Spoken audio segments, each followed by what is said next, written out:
Hello my dear friend, today I'm going to talk about why you should watch the Kashmir Files. This is a movie, yeah, you might have not heard it.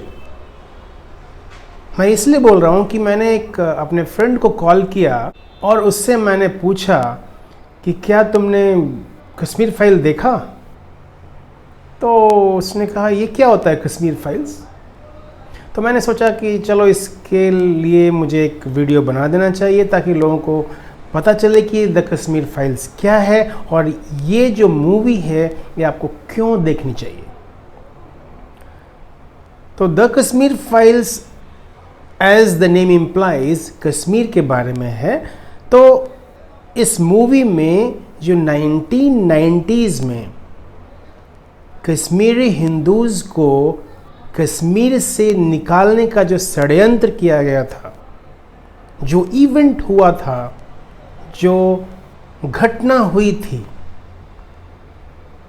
उसके बारे में maximum लोगों को नहीं पता, even हमें भी नहीं पता था। और मैं ये दावे के साथ कह सकता हूं कि 90% लोगों को नहीं पता होगा। और वहाँ क्या हुआ, कैसे हुआ, ये सब उस मूवीज़ में दिखाया गया है। तो इस मूवी को देखने के लिए मैं आपको 10 रीजन्स बताना चाहता हूँ, 10 ऐसे रीजन बताना चाहता हूँ जिसके कारण आपको ये मूवी ज़रूर देखनी चाहिए। जो नंबर 1 कारण ये है कि ये ट्रू स्टोरी है। वैसे तो इस पे बहुत सारी मूवीज़ बनी बट ट्रू स्टोरी नहीं दिखाई गई। जो ट्रॉमा, जो इवेंट हुआ कश्मीर में उस समय, उसको एग्जैक्टली नहीं दिखाया गया। तो ये जो मूवी है एग्जैक्टली ट्रू स्टोरीज, जो लोगों के साथ हुआ था, जैसे हुआ था वैसे ही इसे दर्शाने की कोशिश की गई है।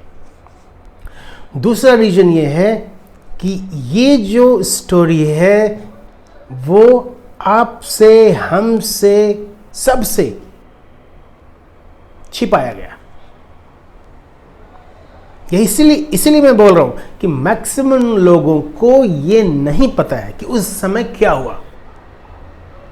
मैं तो टीवीज एंड कई वीडियोस में मैंने देखा कि कई पत्रकार ऐसे हैं, कई पॉलिटिशियंस ऐसे हैं उस समय के, जिन्हें वो नहीं पता कि क्या हुआ।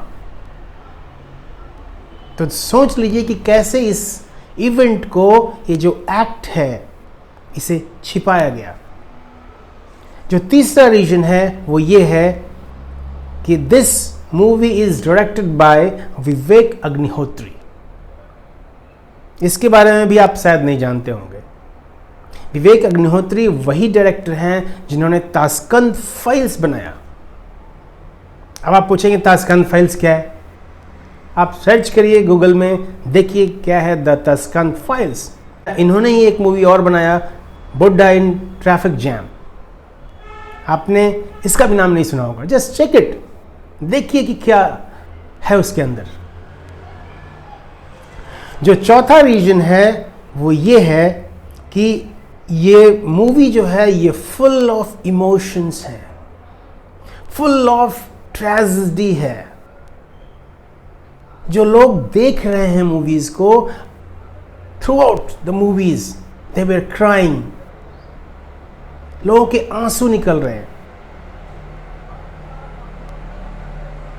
लोग चीख रहे हैं, चिल्ला रहे हैं, लोग दर्द से भर गए हैं उस मूवी से।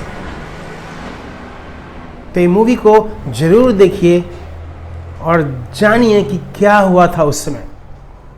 जो पांचवा रीजन है वो ये है, इस मूवी का जो पब्लिक रेटिंग है बहुत ही हाई है, इसलिए भी आपको ये मूवी देखना चाहिए। क्योंकि पब्लिक जो है देखने के बाद उसको रेट कर रही है कि ये मूवी आपको देखना चाहिए, उनको कैसा लगा, कितना अच्छा लगा। तो इसका जो रेटिंग है बहुत ही हाई है। मैं बोलूँगा सब हिंदू ने जागना चाहिए और जो हुआ है आज तक छुपा के रखा है तो ये उनको सज़ा मिलनी चाहिए। ये सब नैरेटिव लोगों के ध्यान में आना चाहिए 70 साल में क्या किया गया और क्या छुपाया गया। कश्मीर में नहीं, पूरे देश में छुपाया गया है। जो छठा रीजन है वो ये है कि कई ऐसे चैनल्स हैं जो इसके अगेंस्ट हैं, कई ऐसे ग्रुप्स हैं जो इनके अगेंस्ट हैं, तो इनको बहुत ही कम रेटिंग दिया गया है। अब ये सोचिए कि क्या उनसे दुश्मनी है कि उन्हें कम रेटिंग दी गई है उसमें। इवन विवेक अग्निहोत्री ने तो क्लियर कट बताया है अपने वीडियोस में कि एनडीटीवी जो है उनका मूवी बिना देखे हुए उस मूवीज का जो रेटिंग है 1 या 2 के आसपास दिया था। मेरा एक सवाल है और ये जेन्युइन सवाल है, आप मेरी आवाज से पहचान सकते हैं सवाल कितना जेन्युइन है। वो ये है कि एक फिल्म अगर कश्मीर जेनोसाइड पे बनती है तो उसको रोकने की इतनी सारी क्या कोशिश, क्यों नहीं उसको मेन स्ट्रीम मीडिया का सपोर्ट मिलता है उसी तरह से? क्यों नहीं उसके बारे में चर्चा करने का मौका मिलता है? और उसके बारे में अगर हम कुछ बोलते हैं तो लोग, आपको मैं एक एग्जांपल बताता हूं। कुछ दिन पहले मैं दिल्ली में था, 10-12 दिन पहले, वहां पे किसी जर्नलिस्ट से मुलाकात हुई और उन्होंने बोला कि अच्छा कश्मीर फाइल्स बना रहे हो, पढ़ते हैं उसके बारे में। उन्होंने खोला एनडीटीवी का पेज। एनडीटीवी के पेज में 6 महीने पहले वो पेज बनाया गया था। हिंदुस्तान में मेरे अलावा और चंद टेक्नीशियंस और एक्टर के अलावा किसी ने ये फिल्म नहीं देखी है, और उसमें लिखा हुआ था Kashmir files is a propaganda film. इसलिए खुल के बोल रहा हूं, ये पब्लिक डोमेन में है।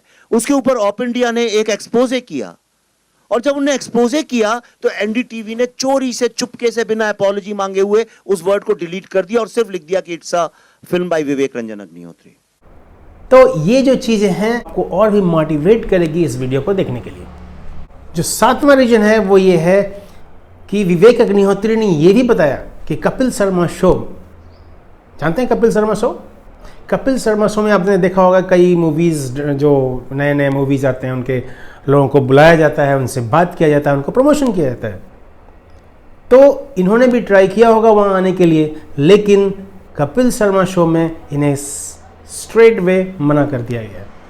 अब सोच लीजिए कि क्या ऐसी चीज़ है जिसके कारण कपिल शर्मा शो ने इसे मना कर दिया, वहाँ पे उनके कास्ट को बुलाने के लिए, उनको प्रमोशन करने के लिए। जो 8वां जो रीजन है वो ये मैं बताना चाहता हूँ कि कितने सिनेमा हॉल्स जो हैं इस मूवीज़ को स्टॉप कर दिए, उन लोगों ने इसे दिखाना बंद कर दिया। इवन कई सिनेमा हॉल्स तो चलते चलते, मूवीज़ चलते चलते बीच में ये स्टॉप कर दिया है। अब सोच लीजिए कि क्या होगा उसके अंदर और क्यों लोग ऐसा कर रहे हैं। कुछ सिनेमा वालों के बारे में तो मैंने ये भी सुना है कि उनका जो टिकट है बिका नहीं है, लेकिन उन्होंने बुक माई शो या अपने जो हॉल के बाहर उन्होंने लगा दिया हाउसफुल, लेकिन सीट बिका ही नहीं। तो ये चीज़ें हैं जो हो रही है, इसके अगेंस्ट लोग खड़े हो रहे हैं। बहुत जो कुछ ग्रुप हैं जो इस मूवीज़ के सख्त खिलाफ है, लेकिन रिमेंबर पब्लिक इसके फेवर में है। इस मूवी को देखने के बाद आपको ये क्लियर पता चलेगा कि कैसे लोगों को, यंग माइंड्स को माइंड वॉश किया जाता है। यस, आपका माइंड, मेरा माइंड, सबका माइंड वॉश ही तो हुआ ना कि अब तक क्या हुआ यहाँ पे, कश्मीर से लोग क्यों भगाए गए, वहाँ क्या हुआ, हम वही जानते हैं जो मीडिया ने थोड़ा दिखा दिया, बट एग्जैक्टली नहीं दिखाया गया। अब क्या रीजन है आप तय कर सकते हैं। 10वां रीजन है वो ये है कि जो भी हो रहा है माय डियर फ्रेंड, उस मूवीज़ में जो भी हो रहा है वो ऐसा नहीं है कि वो सिर्फ वहीं हो रहा है, कई जगहों में हो रहा होगा ये चीज़। तो रिमेंबर, हिस्ट्री रिपीट्स, तो बी केयरफुल, उसके बारे में सोचिए, समझिए और एक्शन लीजिए। तो ये जो 10 रीजन मैंने बताया, I think it is enough to see, to watch that movie the Kashmir files. Thank you, my friends. Thank you for watching this video.